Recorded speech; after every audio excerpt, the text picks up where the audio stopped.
예. 와, 우리 할렐루야 찬양이 너무나 좋아서 천상에 와 있는 것 같습니다. 우리 예수님을 감사 찬양하는 박수 한번 치도록 하겠습니다.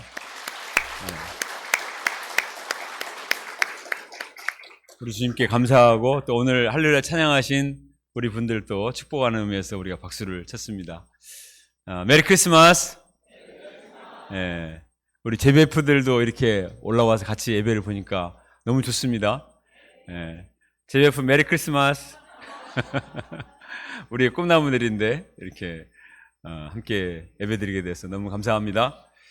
예, 오늘 말씀은 말씀이 육신이 되신 예수님이라는 제목으로 말씀의 은혜를 나누겠습니다. 우리 요절 말씀을 같이 읽어보겠습니다. 자, 요한복음 1장 14절 시작. 말씀이 육신이 되어 우리 가운데 거하심에 우리가 그의 영광을 보니 아버지의 독생자의 영광이요 은혜와 진리가 충만하더라. 기도하겠습니다. 걸어가시고 은혜가 많으신 하나님 아버지, 죄로 말미암아 파멸에 이를 수밖에 없는 저희들을 불쌍히 여기시고 참 우리들을 구원하시기 위해서 인간의 모습을 입고 이 땅에 오신 것을 감사합니다. 하나님 아버지, 이 성육신의 은혜를 감사하며 찬양하며 성탄 예배를 드리게 하신 것을 감사합니다. 시끄럽고 어두운 우리의 심령에 성탄의 감격과 기쁨과 은혜가 충만할 수 있도록 도와주시기를 간절히 기도합니다. 또 주님을 감사하며 찬양하며 영광 돌릴 수 있도록 축복하여 주시옵소서. 예수님의 이름으로 기도합니다. 아멘. 며칠 전에 대통령과 재벌 총수들이 부산에 가서 재래시장에서 떡볶이를 먹는 사진이 이렇게 실렸습니다. 보셨나요? 그래서 사람들은 와, 대통령도 떡볶이 먹네, 재벌 총수도 떡볶이 먹네, 이렇게 말했습니다. 근데 이렇게 한 이유는 부산 엑스포 유치를 실패해가지고 대통령과 재벌 총수들이 성남 민심을 달래기 위해서 이렇게 가서 사진 찍고 올라왔다고 했습니다. 그러나 사실은 대통령과 재벌 총수가 별겁니까? 그 사람들도 떡볶이 먹고 다 똑같습니다. 우리가 다 똑같은 죄인이죠. 그러나 성탄은 거룩하신 하나님께서 인간의 모습을 입고 이 땅에 오신 성육신의 사건인 것입니다. 잠깐 인간 복장을 입고 와서 사진 찍고 딱 올라간 것이 아니라, 깜짝 쇼한 것이 아니라 정말 말구유 마긋간에 갓난아이로 탄생하셨습니다. 그리고 우리 인생들과 동고동락하셨습니다. 그리고 자신의 생명을 이 땅에 내어주셨습니다. 성탄은 이처럼 귀한 성육신의 은혜를 기억하고 감사하고 찬양하는 절기인 것입니다. 우리가 이 시간 성탄 예배를 통해서 하나님이시지만 하늘의 모든 영광을 버려두시고 이 땅에 인간의 모습을 입고 오셔서 동고동락하시고 우리에게 자신의 생명을 주셔서 우리에게 참된 구원을 주신 주님을 감사하며 찬양할 수 있기를 기도합니다.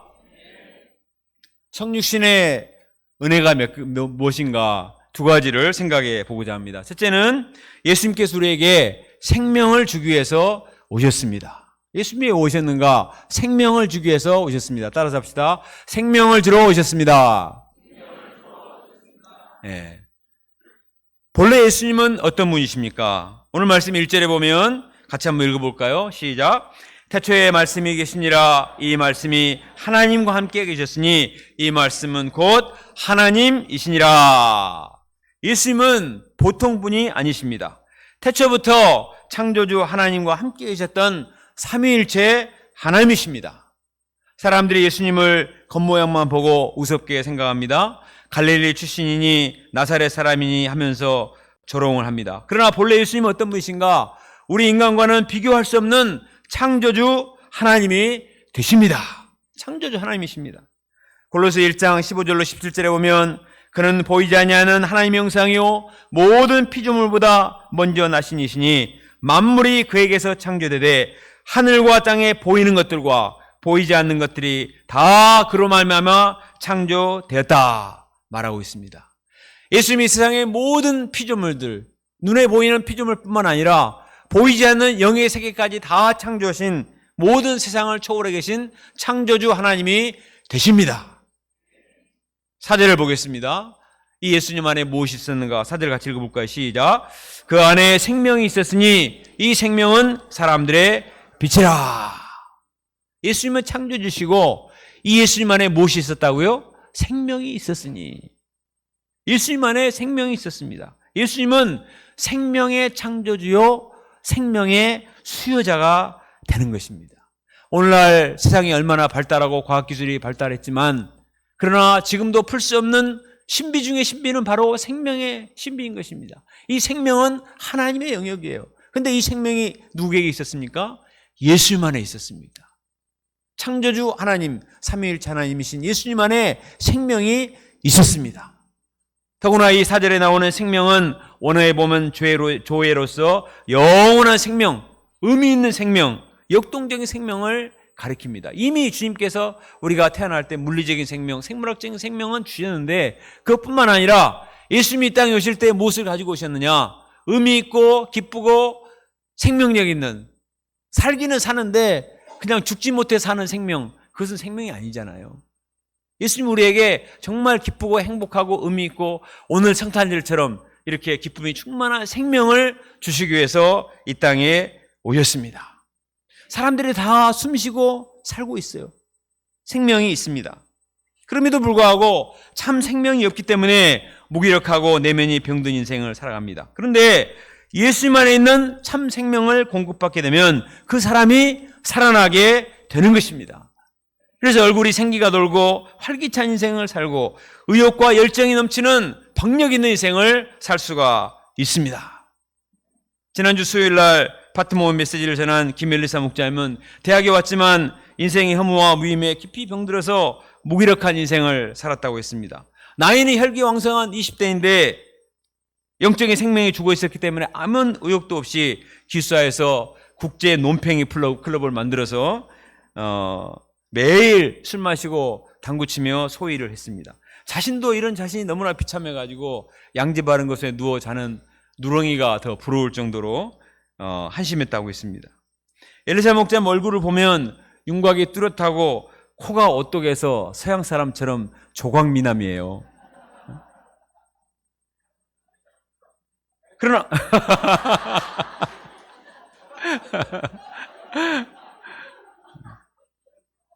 이렇게 기뻐하는 줄 처음 봤습니다.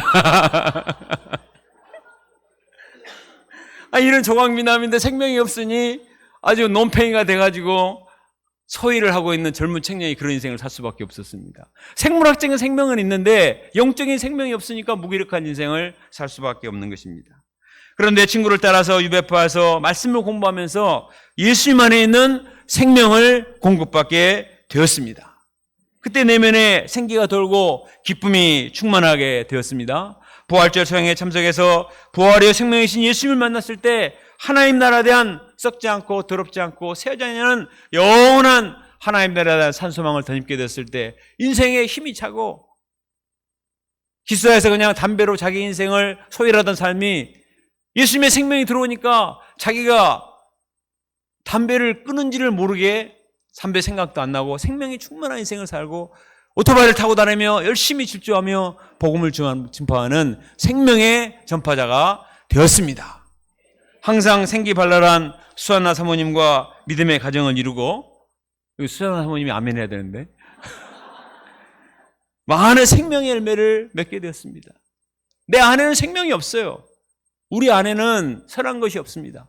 그러나 예수님 안에는 생명이 주어질 때 우리 안에 거룩하고 신선하고 기쁘고 정말 행복한 생명이 계속 샘솟게 되는 거예요. 예수님이 이 땅에 오신 목적은 이처럼 영적으로 죽어있는 자에게 생명을 공급해 주시기 위해서 오셨습니다. 사람들은 크리스마스가 됐다고 그냥 뭣도 모르고 기뻐하고 붕붕 날아다닙니다. 누가 나에게 무슨 감동적인 선물을 안 주나? 떡볶이라도 배달시켜주면 좋겠는데 카톡에 이모티콘이라도 안 보내주나? 이렇게 생각을 합니다. 그러나 이런 짠짠한 선물과는 비교할 수 없는 영원한 생명을 주시기 위해서 예수님이 오셨습니다. 그 안에 생명이 있었으니 이 생명을 참 주시기 위해서 우리에게 주셨다는 것이 얼마나 감사한 일입니까? 생명 주께 있네 소망 능력이지 생명 주께 있네, 능력 주께 있네, 소망 주께 있네. 그 다음 뭐죠? 주 안에 있네. 주님께, 예수님 안에 생명이 있고 소망이 있고 능력이 있습니다. 그래서 예수님의 생명을 공부받을 때 우리는 본래 잘려진 가지와 같은 존재였는데 생명이신 예수님께 접붙임 바 되어서 그 생명을 풍성히 누리고 날마다 하늘의 생명을 호흡하고 사는 것입니다. 세상 사람 똑같이 살지만 다른 사람들은 이 하늘의 생명을 모르고 살아요. 그러나 우리는 예수님께 이미 딱 접붙임 바 되기 때문에 항상 주님이 주시는 하늘의 생명을 덧입고 영의 호흡을 하며 살 수 있다는 것이 얼마나 감사한 일입니까? 요한복음 10장 11절에서 예수님이 이렇게 말씀하셨습니다. 도둑이 오는 것은 도적질하고 죽이고 멸망시키려는 것뿐이요, 내가 온 것은 양으로 생명을 얻게 하고 더 풍성히 얻게 하려 함이니라. 세상에는요, 뭔가 좋은 것을 줄 것처럼 막 선전을 합니다. 얼마나 많은 광고비를 대서 선전을 하는지 몰라요. 그렇지만 실상은 우리의 생명을 늑탈해가는 도적들이 너무나 많습니다. 가짜 생명이에요. 마치 마약과도 같아서 잠깐의 쾌락을 제공하고는 실제로는 우리의 소중한 생명을 늑탈하는 독약과 같은 이런 것들이 너무나 많이 널려 있어요. 지난 10일 날 CBS 김현정 뉴스쇼에 전 경기지사 남경필 지사가 출연을 했습니다. 이유는 마약 중독 때문에 자기가 경찰에 신고해서 감옥에 집어넣은 기막힌 사연을 얘기하기 위해서 나온 것입니다. 아들에게 제발 마약을 하지 말라 타이기도 하고 때리기도 하고 별의별을 쏘았지만 어떻게 할 수가 없는 거예요. 그래서 어쩔 수 없이 가족이 신고를 해서 격리를 시키지 않으면은 무슨 수를 써서라도 자꾸 마약을 구입해서 하기 때문에 경찰에 신고를 해서 격리를 시켰다고 말했습니다. 남지사는 말하기를 마약은 뇌를 변형시키고 파괴시킨다고 말했습니다. 뇌가 그 마약을 기억하고 있다가 그것을 기억하고 자꾸 그 자극을 다시 하도록 한대요. 그래서 죽인다고 해도 어떻게 할 수가 없습니다. 그래서 그 자극을 계속 하도록 하고 그 자극이 계속 더 심하게 돼서 나중에는 뇌가 변형이 되고 나중에 파괴가 되고 뇌가 이상하게 돼서 좀비처럼 되는데도 몰라요. 그래서 결국에는 사람이 쓸모없는 폐인이 되는 것입니다. 다른 죄의 세력도 이런 마약성과 중독성을 갖고 있다는 것입니다. 문제는 그 배후에 사탄이 존재하는 것입니다. 요한복음 8장 44절에 사탄 마귀는 처음부터 살인한 자요 거짓말장이라고 말했습니다. 창세기 3장에서부터 사탄은 선악과를 따먹으면 내가 하나님같이 되고 정말 최고의 즐거움과 행복을 누릴 것이다. 네가 눈을 뜰 것이다. 거짓말을 해서 결국은 죄를 지어서 비참하게 만들었습니다. 그때부터 지금까지 사탄은 끊임없이 거짓말을 해서 죄를 짓도록 하고 탐닉하도록 하고 결국은 생명을 뺏는 것이 목적인 것입니다.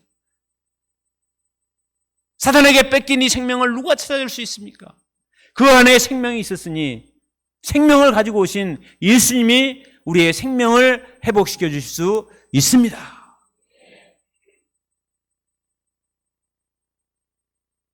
이 생명은 말로 설명하거나 분석할 수 있는 것이 아니고 우리가 느끼고 우리가 체험을 하는 것입니다. 우리가 예배를 드릴 때, 기도를 할 때, 찬양을 부를 때, 말씀을 공부할 때 그 생명을 느껴요. 마약을 하게 되면 뇌가 기억을 해서 자꾸 자극을 하듯이 한 번 예수님 안에 있는 생명을 체험한 사람은 뇌가 기억을 하고 자꾸 이 생명을 맛보고자 하는 거예요. 그래서 말씀을 보고 싶고 예배를 드리고 싶고 생명력 있는 찬양을 드리고 싶고 그래서 자꾸 나오게 되는 것입니다. 그것이 점점 가속화되어서 점점 그 생명력이 생명을 얻을 때 더 풍성하게 얻게 된다.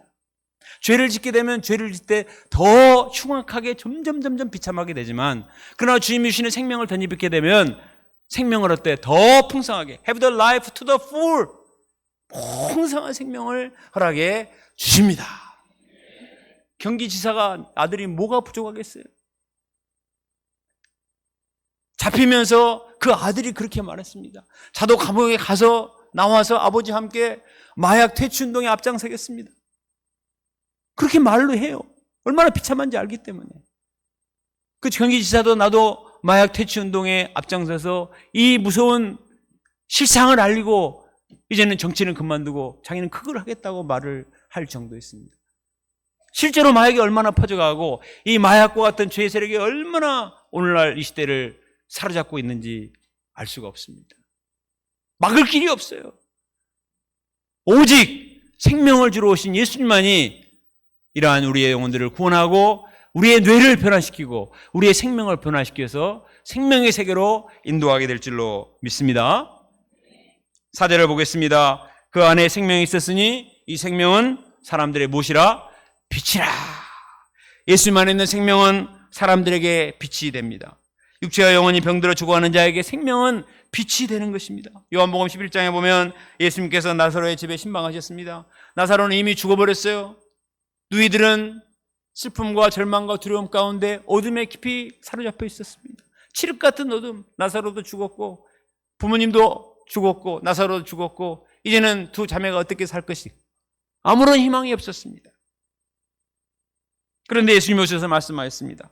나는 부활이요 생명이니 나를 믿는 자는 죽어도 살겠고 무릇 살아서 나를 믿는 자는 영원히 죽지 않으니 이것을 내가 믿느냐? 나는 부활이요 생명이니 I am the life and I am the resurrection and the life. 내가 부활이요 생명이다. 그리고 예수님은 나사로에게 말씀하셨습니다. 나사로야 나오라. 말씀하시자 죽은 지 사흘이 된 나사로가 몸을 배를 덩인 채로 살아나왔습니다. 예수님은 말씀만 하신 게 아니에요. 본인이 부활이요 생명이신 것을 증명해 보여주셨습니다.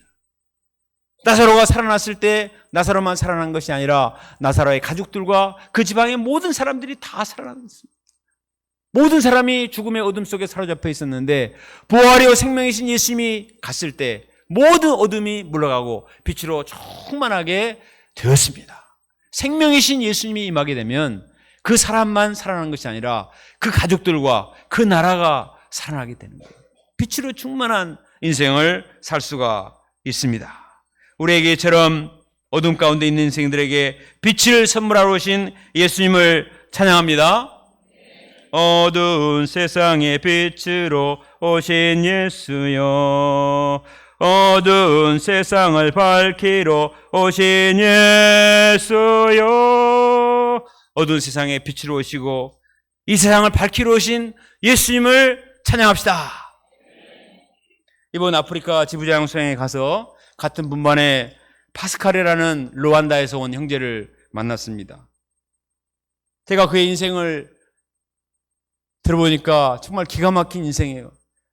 자기 아버지는 아내가 3명이 있었대요. 근데 자기는 3번째 부인의 4번째 아들로 태어났다고 했습니다. 첫 번째 부인에게 6명의 자녀가 있었고 두 번째 부인에게 두 자녀가 있었고 자기 어머니에게는 6명의 자녀가 있었어요. 총 몇 명이죠? 14명. 어머니가 3명, 이복 동생, 이복 형제들이 14명이나 되었습니다. 얼마나 복잡하겠습니까? 거기다가 아버지는 7살 때 돌아가시고 어머니는 8살 때 돌아가셨습니다. 그리고 나라는 내전에 휩싸여서 정말 아무런 희망이 없어요. 그의 표현에 의하면 자신의 인생은 희망이 보이지 않는 먹구름으로 가득 찬 인생이었다고 했습니다. 그런데도 이런 운명을 극복하기 위해서 열심히 나름대로 공부를 해가지고 대학에 들어왔습니다. 그러나 대학에 들어왔지만 마음이 어둡고 외로웠습니다. 그런데 한 친구의 소개로 유배포 와서 선교사님과 말씀을 공부했습니다. 요한복음 9장 5절 말씀이 그에게 강력하게 임했습니다. 내가 세상에 있는 동안에는 세상의 빛이로라. 날 때부터 소경된 운명적인 그의 인생이지만 예수님이 빛이 되신다. 예수님이 오셔서 빛을 비추시니까 그 인생이 빛대 인생으로 변화가 됐습니다. 내 인생도 이렇게 운명적으로 슬피지만 빛 대신 예수님이 임하시면 내 인생이 달라질 수 있구나. 이 예수님 영접한 뒤로 그의 인생은 밝아졌습니다. 아까 사진을 보세요. 얼마나 밝은가.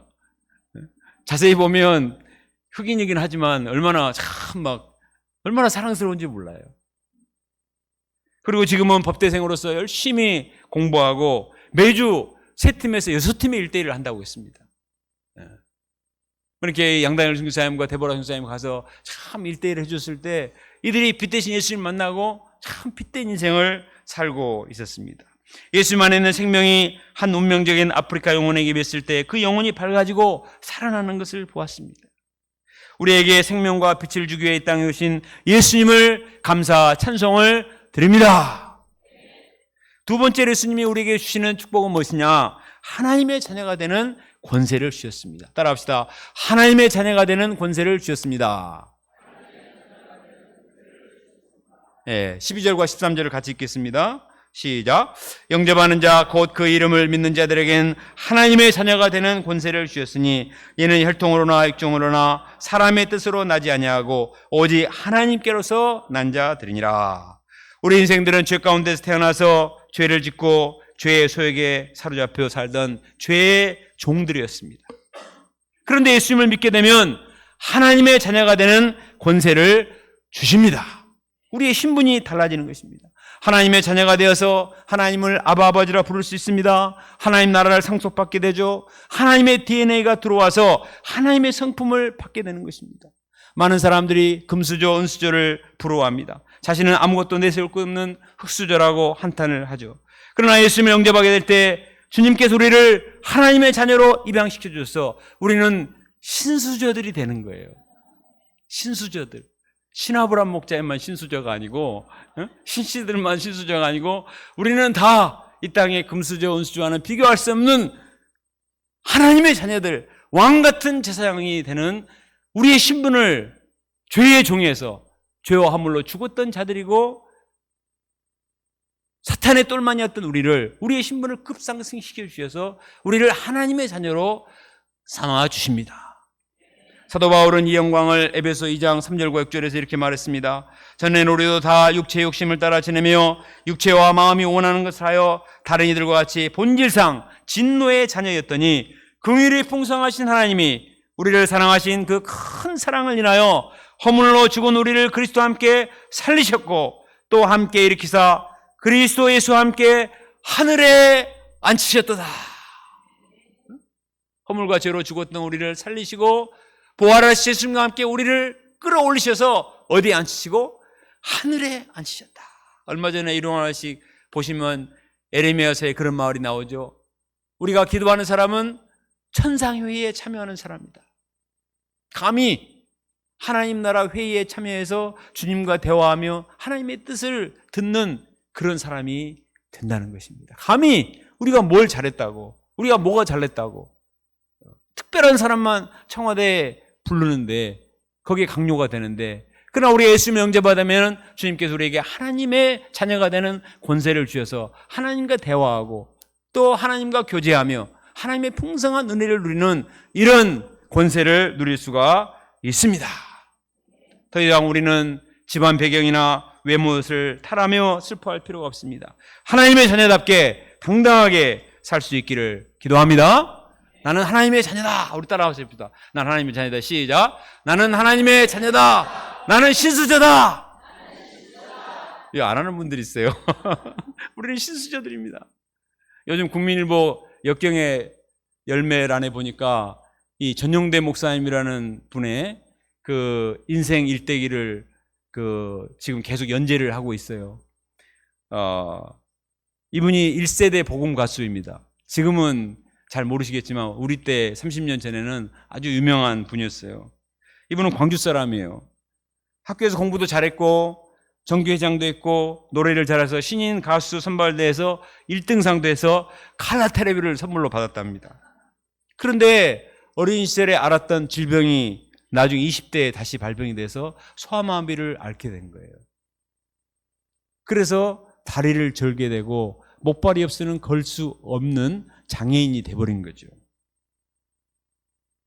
식당에 가서 돈을 내고 밥을 먹고 나와도 사람들이 재수없다고 소금을 뿌리면서 병신 취급을 했습니다. 취직을 하려고 해도 취직이 안 돼요. 자신의 인생이 너무나 비참해서 4번이나 자살 기도를 했는데 하나님이 어떻게 살려주셨대요.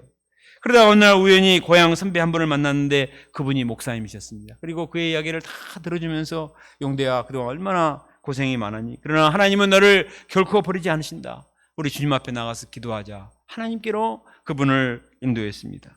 하나님은 전용대 목사님을 기도하게 하셨고 말씀을 통해 깊이 만나주셨습니다. 성령 체험을 하고 이제 목회자가 되었습니다. 그리고 그의 은사를 발휘해서 복음상과 가수가 되어서 절망 가운데 있는 수많은 사람들에게 희망을 선포하는 찬양 사역자로 쓰임받게 되었습니다. 저렇게 지금은 나오지도 않는 테이프, 옛날에 저렇게 테이프를 해서 복음성가 많이 보급을 하고 MBC 연기자들과 함께 믿음 선교단을 만들어서 전국을 순회하면서 예수님을 증거하는 이런 역사에 쓰임을 받았습니다.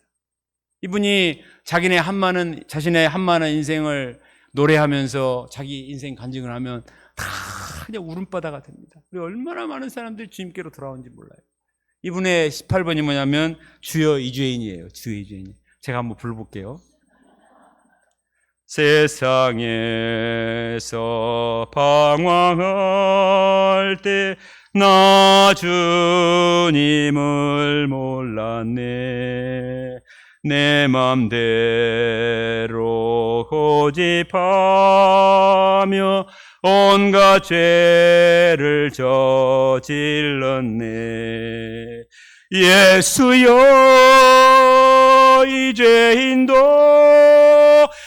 용서받을 수 있나요? 벌레만 또 못한 내가 용서받을 수 있나요? 예수여 이 죄인도 불쌍히 여겨주소서. 의지할 것 없는 이 몸 위로받기 원합니다. 박수가 안 나오네. 이거는 그분의 10분의 1도 못 따라가는 것이고, 그분은 그 구성찬 트로트풍의 복음 가수로 이렇게 복음을 전하면 사람들이 다 울고 이렇게 했습니다.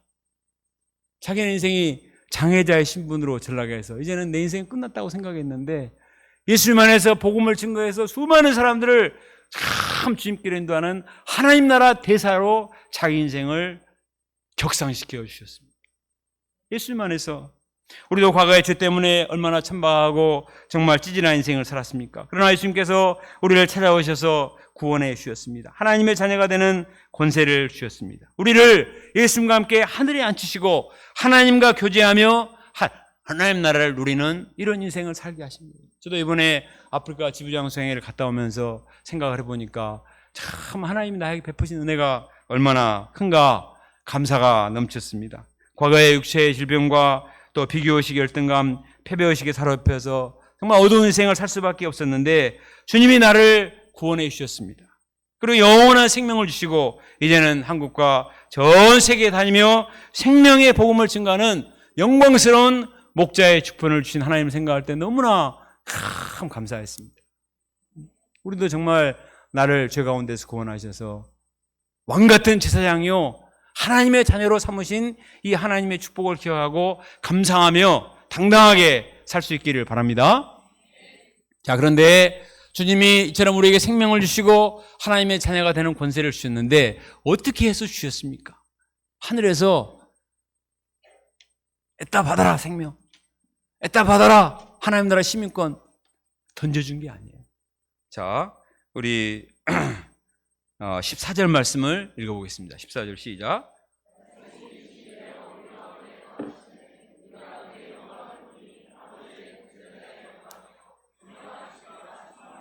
예, 말씀이신 하나님이 육신을 입고 이 땅에 오셨습니다. 영광스럽고 존귀하신 하나님께서 그 모든 영광을 다 버려두시고 육신의 모습을 입고 이 땅에 오셨습니다. 광대무변하신 하나님이 한뼘 인간이 되신 거예요. 그것도 마국간 말구의 갓난아이로 탄생하셨습니다.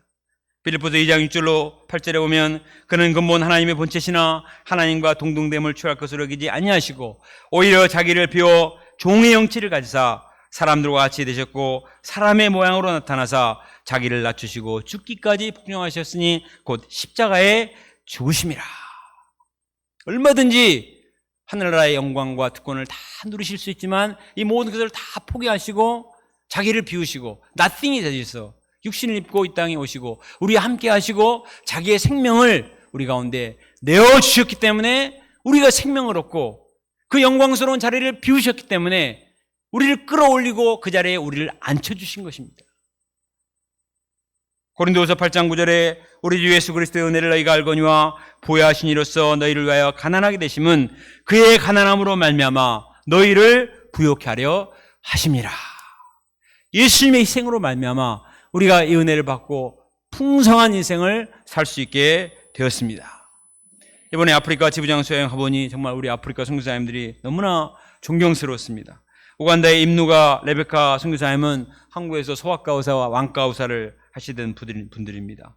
또 강리미스턴 그레이스 선교사님은 내과 의사와 약사를 하시던 분들인데 이 모든 특권을 내려놓고 가난한 우간다에 가서 최저 생활을 하면서 그들과 함께 동고동락하며 양들을 섬기고 있습니다. 이분들의 사는 집에 가보고 정말 눈물이 나올 뻔했습니다. 사진을 찍고 싶었는데 차마 사진 찍겠다는 말을 못하고 정말 먹먹한 가슴을 안고 왔습니다. 그러나 그분들은 그것으로 인해서 다른 마음이 없었습니다. 이들에게 함께 이들과 같이 살면서 하나님의 사랑을 나누는 것으로 인하여 기쁨이 충만했습니다. 잠비아의 김느헤미야 선교사님은 저하고 이름도 같고 나이도 같은데 이분은 물질 자립을 위해서 현지에서 공장을 지어 경영하다가 워크퍼밋이 없이 일을 했다고 이민국에 체포가 됐습니다. 그래서 감옥에 갇히게 됐어요. 잠비아라는 나라 들어나 보셨습니까? 한국에서 명문대를 다니던 분인데 아프리카 선교사로 가서 양을 섬기다가 화장실에 있는 좁은 감방에 수십 명이 칼잠을 자야 되는 그곳에서 있을 때 너무나 마음이 힘들었다고 했습니다. 보통 사람 같으면 그냥 하나님을 원망하고 돌아와 버렸을 것입니다. 그러나 그는 22년 동안 선교지에서 아프리카 양들을 섬겼습니다. 그것도 수시로 거짓말하고 공장 물건을 뒤로 빼돌리는 이들을 감당하며 인내하며 섬겼습니다. 그의 헌신적인 삶에 감동을 받은 보아스라는 양이 아까 나온 그 옆에 있는 형제 사진 앞에 다시 한번 보시면 김느헤미야 선교사가 같이 찍은 그 뒤에 여기가 보아스 형제인데 이 보아스 형제가 은혜를 받고 목자가 되어서 모세스 보아스 그래서 지금은 이제 책임 목자가 되었습니다. 3일 전에 이 느헤미야 선교사님이 저에게 성탄 소감을 은혜 받은 자여 이 소감을 저에게 보내왔습니다. 이런 내용이었습니다. 한국에 살다가 아프리카에 온 것도 이렇게 힘든데 도대체 예수님은 어떻게 하나님 나라에서 이 땅에까지 내려오실 수 있었을까요? 저는 아프리카 양들을 감당하면서 성육신하신 예수님, 낮아지신 예수님, 겸손하신 예수님을 깊이 배울 수 있었습니다. 재벌 청수나 대통령이 떡볶이 먹는 것은 성육신이 아닙니다. 지극히 작은 자를 섬기기 위해 지극히 작은 자의 모습으로 오신 예수님을 배우는 마음으로 연약한 자들을 일생 섬기기를 원합니다.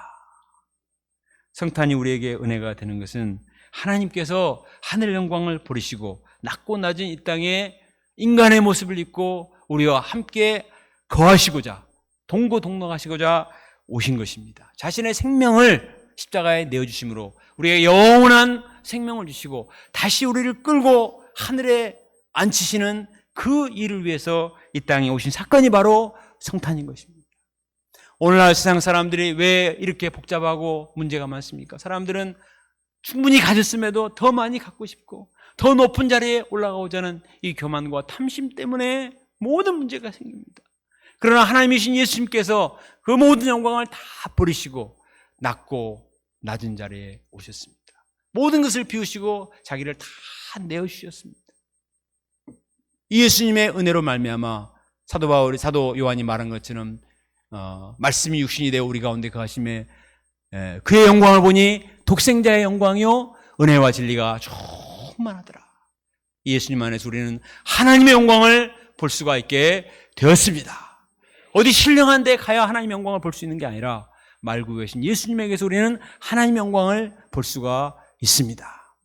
결론적으로 우리가 성탄을 통해서 우리는 다른 것을 기대하기보다 말구에 우리 함께 하시기 위해서 오신 나와 동고동락하시고 나에게 생명을 주시고 나에게 하나님 나라의 신분을 주러 오신 예수님을 감사 찬양하며 예수님께 경배드릴 수 있기를 기도합니다. 또한 과거 우리와 같이 어두움과 절망 가운데 있는 한 영혼을 불쌍히 여기고 찾아가서 성육신의 사랑으로 사랑을 베풀므로 그들을 빛으로 인도하는 정말 복되고 아름다운 인생을 살 수 있기를 주님의 이름으로 축원합니다.